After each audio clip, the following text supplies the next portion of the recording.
మన బివి రాజు బొంపల్లి ఛానల్కి మీ అందరికీ హృదయపూర్వక స్వాగతం. ఈరోజు మనం ఒక అద్భుతమైన ఆధ్యాత్మిక యాత్ర చేయబోతున్నాం. దక్షిణ భారతదేశంలోనే అత్యంత ప్రసిద్ధి చెందిన మోక్షపురిగా పిలువబడే పవిత్ర పుణ్యక్షేత్రం కాంచీపురం పర్యటనకు మిమ్మల్ని తీసుకువెళ్తున్నాను. కాంచీపురాన్ని మనం సిల్క్ సిటీ అని కూడా పిలుచుకుంటాం.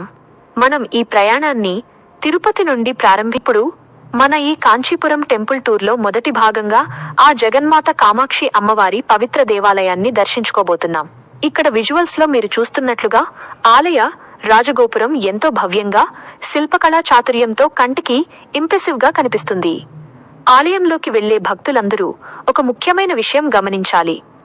దేవాలయం లోపలికి మొబైల్ ఫోన్లు, కెమెరాలు మరియు పెద్ద పెద్ద బ్యాగులను అనుమతించరు. అందుకోసం భక్తుల సౌకర్యార్థం దేవాలయం బయట లాకర్ సౌకర్యం అందుబాటులో ఉంది.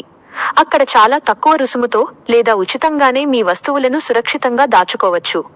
లాకర్ రూమ్ దగ్గర సిబ్బంది కూడా చాలా జాగ్రత్తగా మన వస్తువులను చూసుకుంటారు.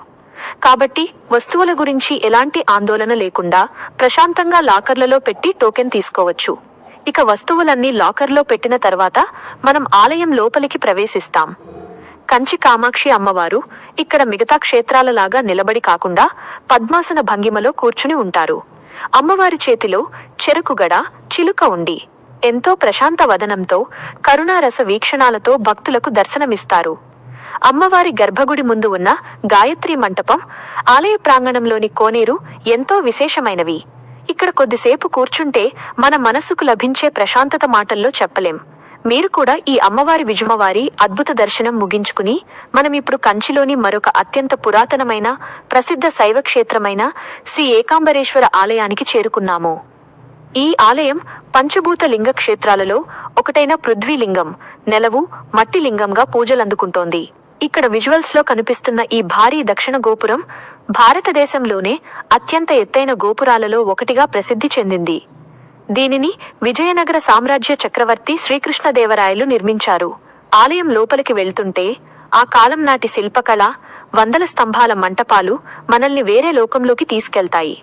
ఇక్కడి ప్రతి స్తంభంపై చెక్కిన శిల్పాలు ఎంతో జీవకళతో ఉట్టిపడుతుంటాయి. ఈ ఆలయంలోని అత్యంత ముఖ్యమైన మరియు ఆశ్చర్యకరమైన విశేషం ఏమిటంటే ఇక్కడి ప్రాంగణంలో ఉన్న దాదాపు 3500 సంవత్సరాల నాటి పురాతన మామిడి వృక్షం. దీనిని ఏకాంబ్ర వృక్షం అంటారు. ఈ ఒక్క చెట్టుకే 4 ప్రధాన కొమ్మలు ఉంటాయి. విశేషమేమిటంటే ఈ 4 కొమ్మలకి కాసే మామిడి పండ్లు 4 విభిన్న రుచులను తీపి, పులుపు, వగరు వంటివి కలిగి ఉంటాయి. ఇవి 4 వేదాలకు ప్రతీక అని ఇక్కడి పండితులు చెబుతారు. ఈ చెట్టు కిందే పార్వతీదేవి పరమశివుని కోసం ఇసుకతో లింగాన్ని చేసి తపస్సు చేసిందని, ఆ తరువాత స్వామివారు అమ్మవారిని వివాహం చేసుకున్నారని పురాణగాథ. ఇక్కడ స్వామివారిని, ఆ పవిత్ర వృక్షాన్ని దర్శించుకోవడం మన పూర్వజన్మ సుకృతంగా భావించవచ్చు. శివ, శక్తి క్షేత్రాలను దర్శించుకున్న తరువాత మనం ఇప్పుడు కాంచీపురంలోని అత్యంత ప్రముఖమైన వైష్ణవ దివ్యదేశమైన శ్రీ వరదరాజస్వామి ఆలయానికి వచ్చాము. దీనిని కంచి హస్తిగిరి అని కూడా పిలుస్తారు. ఈ ఆలయం ఎంతో విశాలమైన వైశాల్యంలో అద్భుతమైన నిర్మాణ శైలితో అలరారుతోంది. ఇక్కడి 100 స్తంభాల మంటపం మరియు అందులోని శిల్పకళా నైపుణ్యం ప్రపంచ ప్రసిద్ధి చెందింది. నేను ఈ ఆలయానికి వెళ్లిన సమయం నిజంగా ఎంతో అదృష్టకరమైనది. ఎందుకంటే ఆ సమయంలో అక్కడ శ్రీ వరదరాజస్వామి వారి అత్యంత వైభవంగా జరిగే పల్లకి సేవ కార్యక్రమం జరుగుతోంది. ఎంతో మంది వేద పండితుల మంత్రోచ్చారణలు, మంగళ వాయిద్యాలు, భక్తుల గోవింద నామస్మరణల మధ్య స్వామివారి పల్లకి ఊరేగింపు సాగింది. ఆ క్షణంలో లభించిన గొప్ప భాగ్యమేమిటంటే ఆ పవిత్రమైన పల్లకి సేవ కార్యక్రమంలో నేను కూడా స్వయంగా పాల్గొనడం, స్వామివారి పల్లకిని మోసే అదృశ్యం దక్కడం.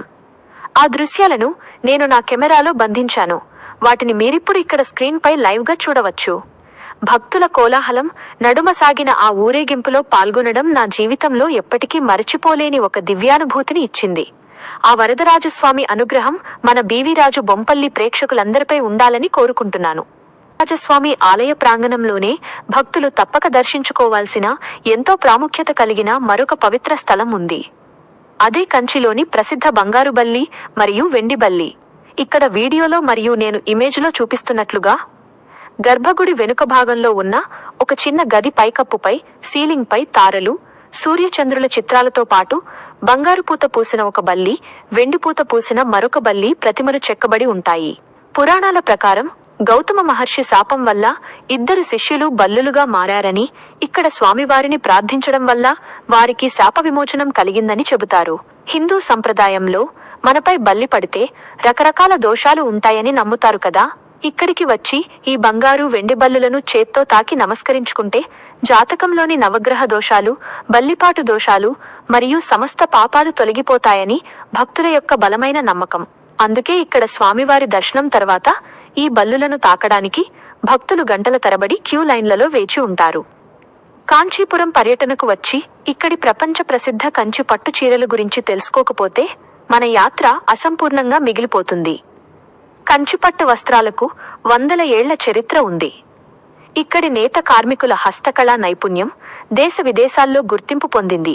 నేనిప్పుడు నేరుగా కాంచీపురంలోని ఒక సాంప్రదాయ చేనేత కార్మికుడి గృహానికి వెళ్లి వారు మగ్గంపై పట్టుచీరను ఎలా నేస్తారో లైవ్ విజువల్స్ తీశాను. ఇక్కడ మీరు వీడియోలో చూస్తున్నట్లుగా అచ్చమైన పట్టు నూలును, ప్యూర్ సిల్క్ మరియు స్వచ్ఛమైన వెండి, బంగారు జరీలను జారి ఉపయోగించి ఎంతటి నైపుణ్యంతో, ఎంతటి శ్రద్ధతో వారు మగ్గాలను నడుపుతున్నారో చూడవచ్చు.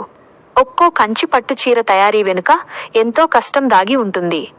డిజైన్ యొక్క క్లిష్టతను బట్టి ఒక చీర పూర్తిగా నేయడానికి 1 వారం నుండి నెల రోజుల వరకు సమయం పడుతుంది. ఇక్కడి టెంపుల్ బార్డర్స్, సాంప్రదాయ డిజైన్లు, రంగుల కలయిక ఎంతో ఆకర్షణీయంగా ఉంటాయి. కంచి పట్టు చీరలకు ఎందుకు